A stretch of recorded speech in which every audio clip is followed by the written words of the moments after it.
অন্তর্বর্তীকালীন সরকার উৎখাতের ষড়যন্ত্র এবং সন্দেহজনক গতিবিধির অভিযোগে গ্রেপ্তার হয়েছেন বাংলাদেশি বংশোদ্ভূত মার্কিন নাগরিক এনায়েত করিম। পরে আদালতের নির্দেশে তাকে কারাগারে পাঠানো হয়েছে। তার বিরুদ্ধে বিদেশি গোয়েন্দা সংস্থার এজেন্ট হিসেবে কাজ করা এবং জাতীয় নিরাপত্তা ও সার্বভৌমত্বের জন্য হুমকি তৈরির গুরুতর অভিযোগ রয়েছে। ফৌজদারি কার্যবিধির ৫৪ ধারায় তাকে গ্রেপ্তার করা হয়।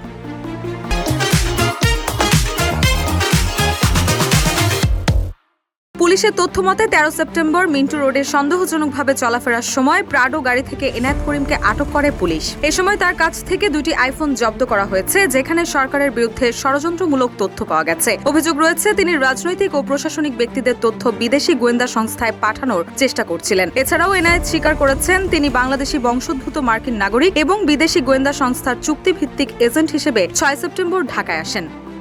রুশা সুর, নিউজ ডেস্ক, ইত্তেফাক।